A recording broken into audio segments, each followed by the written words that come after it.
everyone, and welcome back. I'm Adriana Monique Alvarez with Alma Publishing, and we are continuing our conversations with the contributors of Awakening. And this morning, I'm super excited to have with us Jim.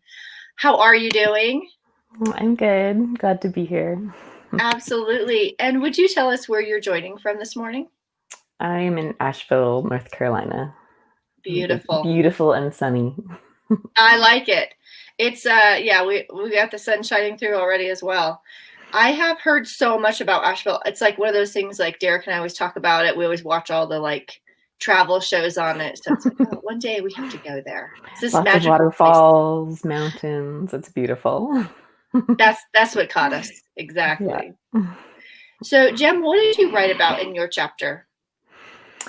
So my chapter was about transforming trauma and stress held in the body with Taoist sacred embodiment practices. And in my experience as a practitioner and as a qigong and sacred feminine embodiment teacher, and particularly right now with all that's going on in the world, coming back into our bodies is the way to really shift the dynamics of stress, of trauma that have been held for generations, that have created the structures that are not working in the world. And so looking back at how we've created the structures that are now in place in patriarchal society, and then how those things are held in our bodies, both what we've taken on culturally, and then also what we've taken on from our ancestors,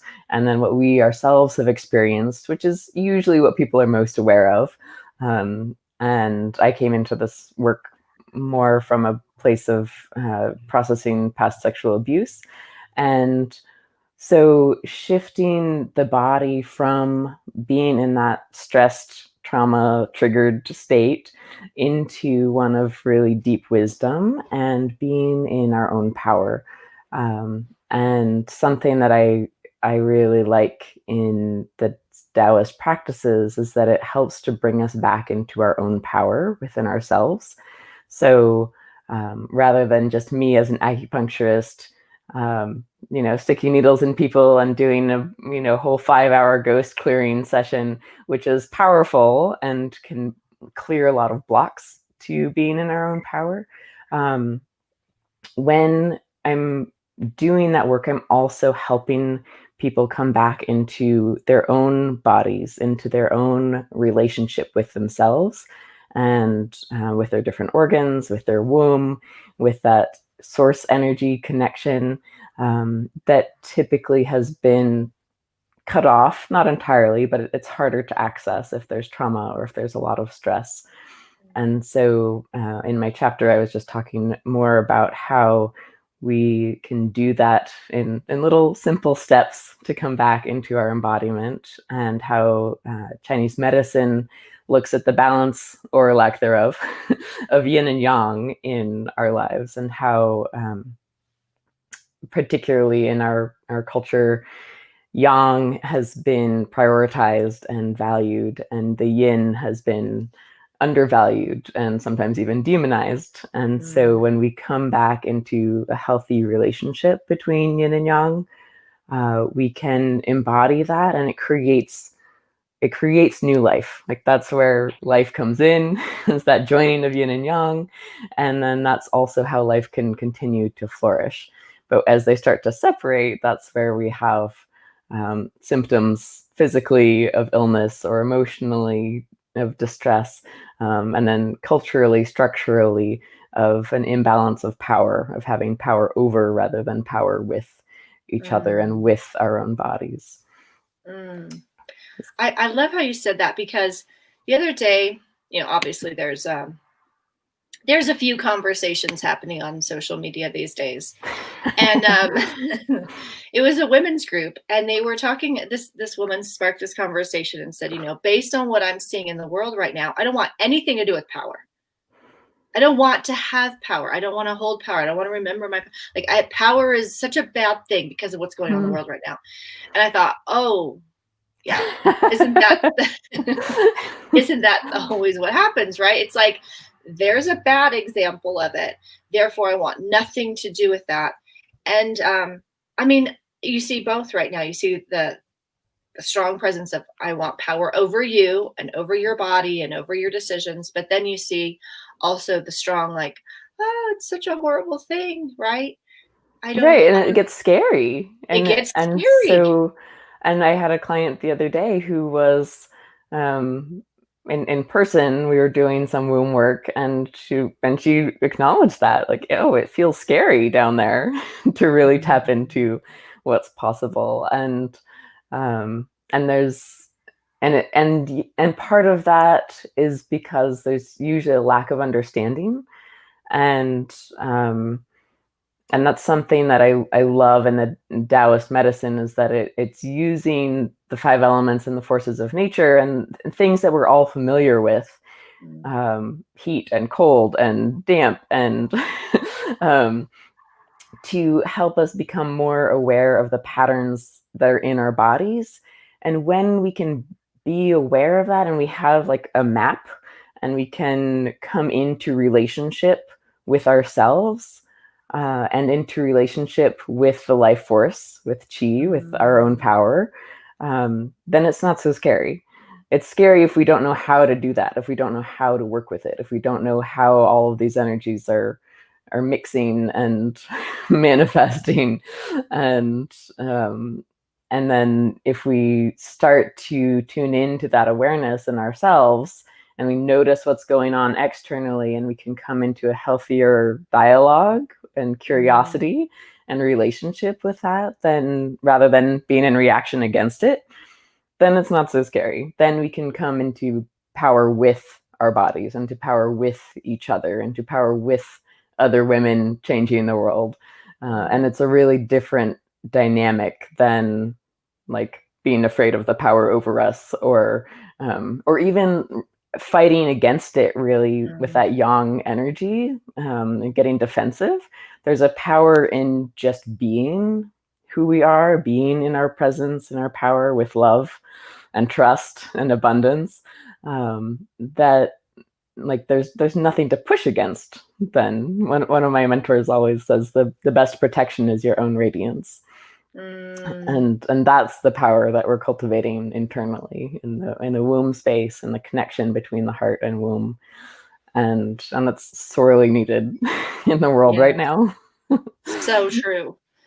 Now, we were talking before we went live, on how what's going on in the world is affecting our nervous systems, how it's affecting us, and maybe what's one little step people can take to help their bodies through this. The first thing is to notice.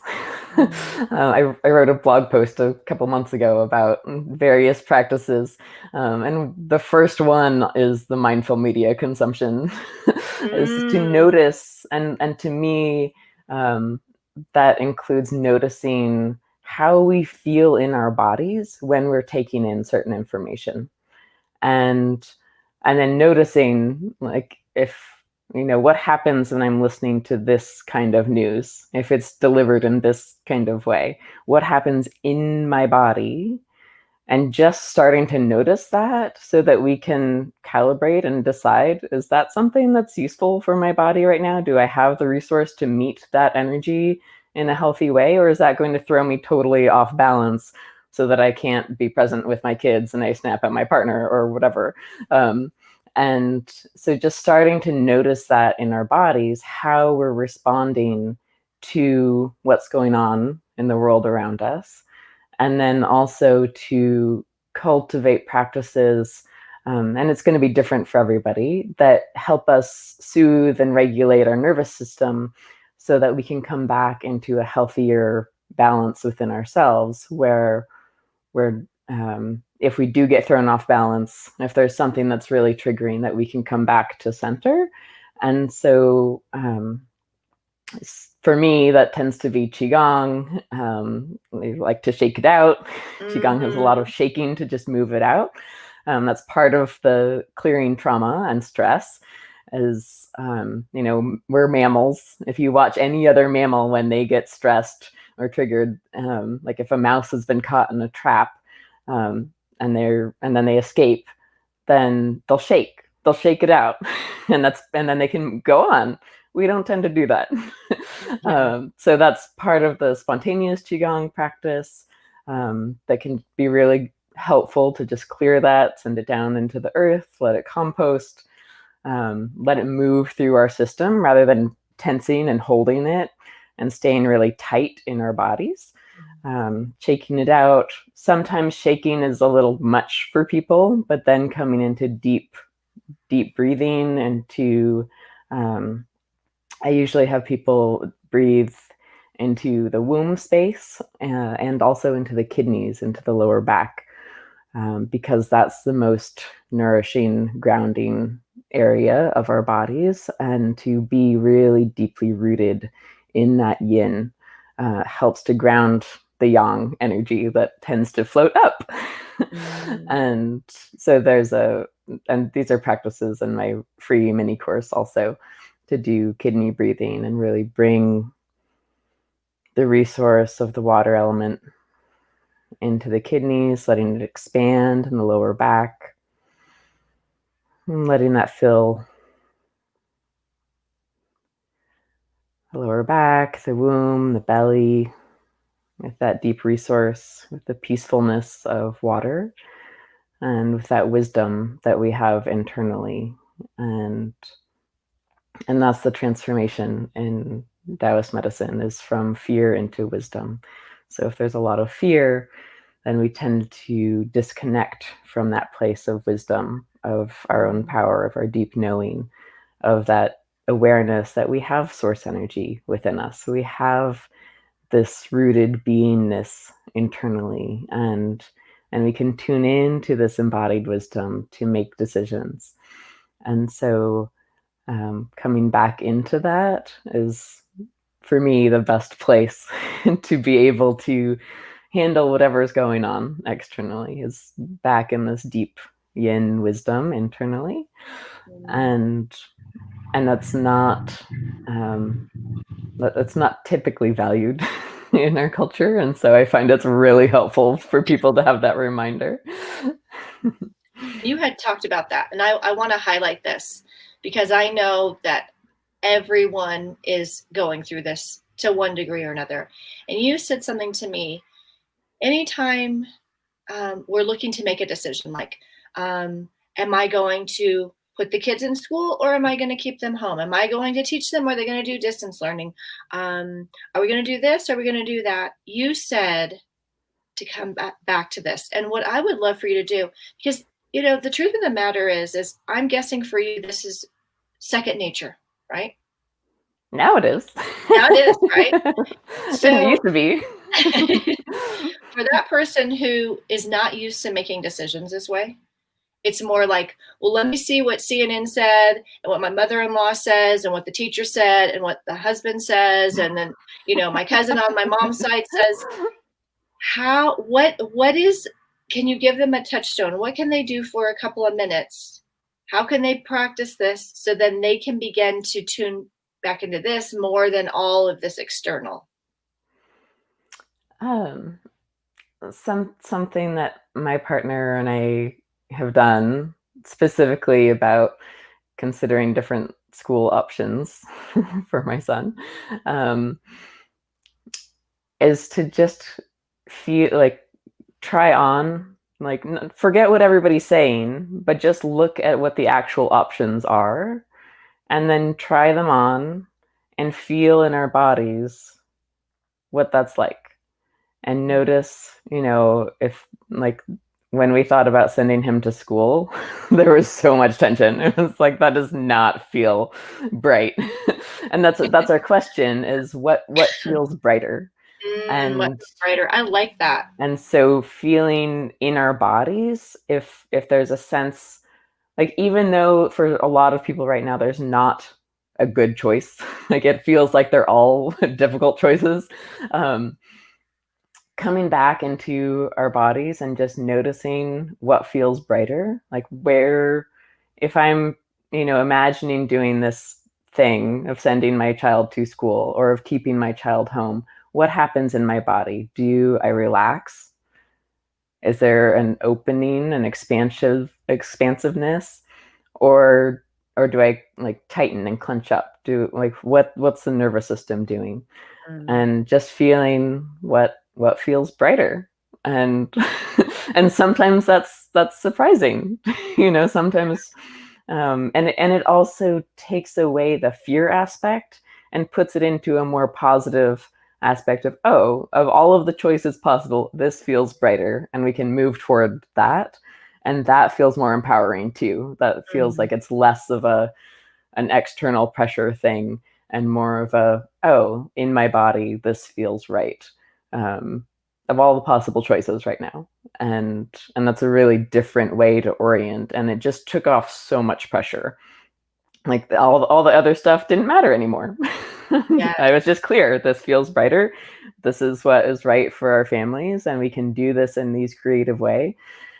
And then coming back to that as a touchstone internally, anytime other stuff comes up, just remembering and tuning in again, and it's still there, and it still feels brighter. And sometimes that will change, but just coming back to that as a practice, as a question, is really empowering and grounding for people, and it shifts the energy into a more positive tilt too, rather than being in fear or up in the head, and just being in the body. That sounds amazing. I love that. Does this feel lighter? And one thing that I've noticed is we've been, doing this, like, it's almost like that game when you were young, like you're getting closer to the thing. So then you say you're getting hotter, right? And then when the person's moving away, like, oh, you're getting colder. And it's sort of been the way we've been navigating things. And the other thing I've noticed is we go closer and further in the direction that feels best. New ideas that we hadn't even thought of, that we didn't even know were available, pop up. Right. Yeah. And they do. It's amazing. Because they weren't even an option in the original pool. But then as we move toward what feels better, it's like all these things that are more similar to that show up, or people, right, who are also in a similar vein go, hey, did you know this is also available? Right. And you had also talked about, when we're embodying this, when we're feeling more at home in our body, then also how that comes and plays out in our relationships. And you had mentioned something about, when people really aren't in relationship in the way that we are used to, right? When we're a little bit more isolated from one another. And I want you to just speak a little bit on that, because I know this affects everyone differently as well. Like I noticed for my boys, not like they have mentioned so many times, like, oh, I haven't seen a kid, or, I haven't played with a kid. And for the last 2 weeks, when I put them with kids and they're just playing it out and running it out, it's like they're completely different children.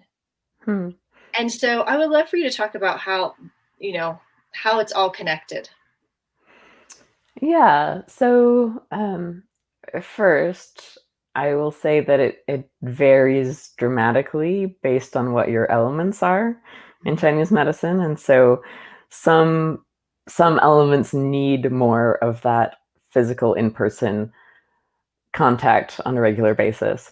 And everybody needs connection and closeness in some way or another, but different people will respond differently when that changes. So first, that's just something to keep in mind. And then I think what I've seen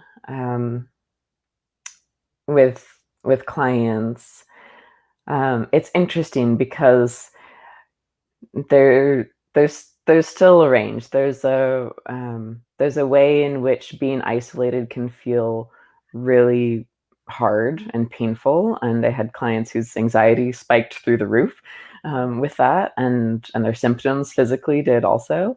And then as like there was a little bit of contact, like with me, as they came deeper into their own bodies with it, that started to transform, but that was mostly possible because there was at least one, maybe two other people that they were in contact with that they could co-regulate with. So there's the self-regulation of our nervous systems that I teach people to do on their own, but it doesn't replace the co-regulation that we have, that one heart's connection has with our heart, with our bodies. And my partner and I have, been deeply in that co-regulation, and then the friends that we know that are really isolated, that don't have that, are really struggling to come back into that co-regulation, and even to have the self-regulation without that sense of connection, because we're designed to be in relationship. We're designed to be deeply connected to other people, and that's another thing about trauma and stress, is that when we get in that heightened state of a stress response, it can be harder to come down. But when we can co-regulate with another human heart and being that is calm and present and loving and compassionate and playful and curious, then we can start to attune to that energy, even if it's hard to do by ourselves. And so I've seen that play out in different ways. Again, it varies with people's constitution and their, ability to self-regulate, and their ability to be in the yin within themselves. But that co-regulation of our nervous systems is vital. And when that's missing, then there's so much that can spin out of control, where we start to, sometimes we can lose our sense of identity, of who we are in our society, in our family group, whatever that means for us, where it starts to be dictated by whatever's going on online, and which is also not very helpful, because it's different. Having an online interaction is really different than one where our energy fields are meeting and mixing and can dance with each other and play with each other. And there's a playfulness too. Qigong can be translated as energy skill or as energy play. And so being able to have skill and also to play with energy within ourselves, and then also with each other, allows us to come into both a more harmonious relationship with the other person and with everything that's going on in the world, and within ourselves, because we learn more through play. We learn faster through play. We can integrate things if we're playing them. This is why there's play therapy for children, and there's play therapy for adults, and Qigong is one form of that. So I see also how when there's a lot of fear or isolation, we can lose that sense of play. And something else that my family has come back to again and again is just to be more playful. Like, we have dance parties, we make music, we play silly games, and to allow it to be fun, even if it's different than what it used to be. We used to go to ecstatic dance every Sunday, and it's a whole different energy when it's just the three of us. So noticing how we co-regulate, how we self-regulate. Something else that people who are really isolated, I've had them do, is, if they're really needing contact, is to hug a tree, to have their feet on the earth, to be deeply connected with nature in some way. And then also, and then some people are, locked in apartments where they can go outside for 20 minutes a day in a city. And but even just having a weighted blanket or weighted pillow or bag of rice or something over the body can be really regulating to the nervous system too, to have that sense of contact, to feel, here's my body. It is being held. It is being supported, and tuning into those points of contact between the body and the chair or the bed and the weight. And that's something that's been really helpful for people too who are completely isolated. It does not take the place of another human, but it is helpful in the meantime. Yes. And in the in-between periods, yeah, it's that makes sense. And I love the way you explain that, because that is what I've seen as well. I've seen this range with clients, like, oh, this has been so nice to have all this time to myself, and then others are like, oh my God, I Right. just need to be in the presence of a human being, you know? And so And they're knowing, both okay. yeah, And they're like, I love lots of time to myself, and I love time with my family, and I love time with other people. And um and I think there's also an aspect of going into fear around whatever it is. If there's not enough contact, if there's fear in being with ourselves, and just bringing some gentleness, just bringing some compassion for that, um, and allowing ourselves to come into relationship with that feeling. Um, oh, there's this fear of being alone, and then like going deeper into what that's about.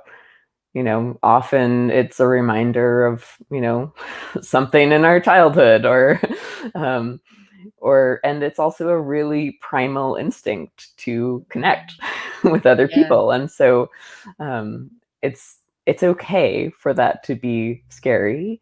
And we can also bring gentleness to it. We can bring compassionate awareness to that, and then see what shifts, see if that feeling itself has something to offer us, that if it has a message, if there's something specific that we could do right now that part of us is needing, and how we can meet that within ourselves, if that's where we're at, or how we can meet that creatively.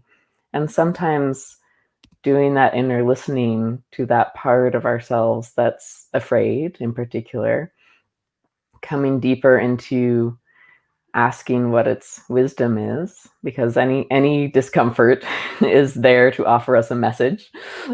And if we don't listen to it, it only gets louder.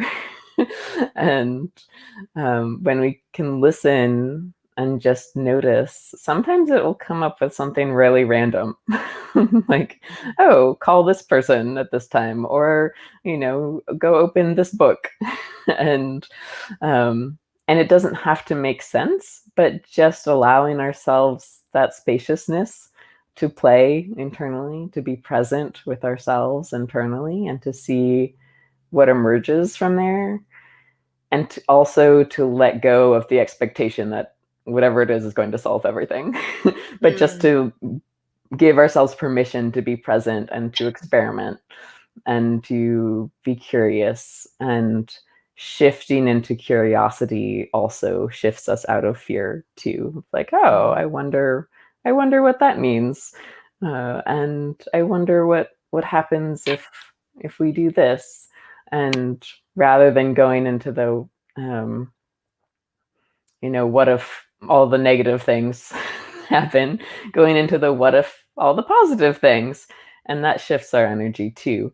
um, like, what if this is temporary? What if this is a beautiful learning experience? What if I get to connect with people in a more conscious way now, because I have to have a pod, and it's different than the people I would normally connect with? And what if that deepens my life really beautifully?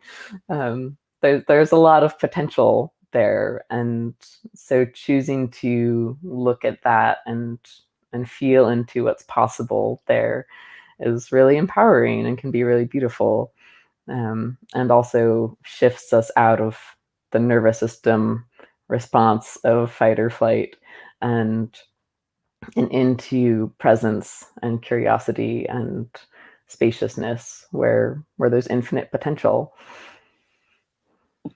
I love that. One of the things that we're playing with right now.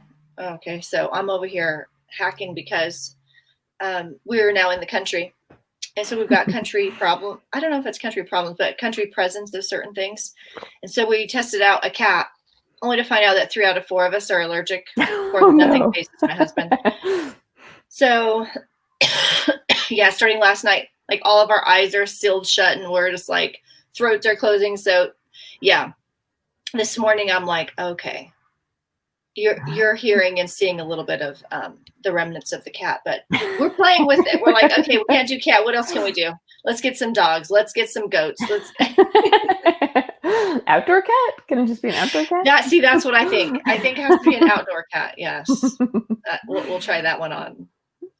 Jem, I love your approach to this and how there's so much that can be learned and so much that can be extracted from the simple things, from small steps, from awareness. Yeah. I want to thank you so much for what you contributed in Awakening and for the work that you do. I want to remind everyone that they can pick up their copy of Awakening. It's available now on Amazon. And if you would like to be in our next book, Visionary, I will put the application in the comments below. There is just a little form to fill out. Here is to really coming into these sacred practices and supporting our bodies as we navigate this world. Thank you, loving Jem. presence. Yes, thank you.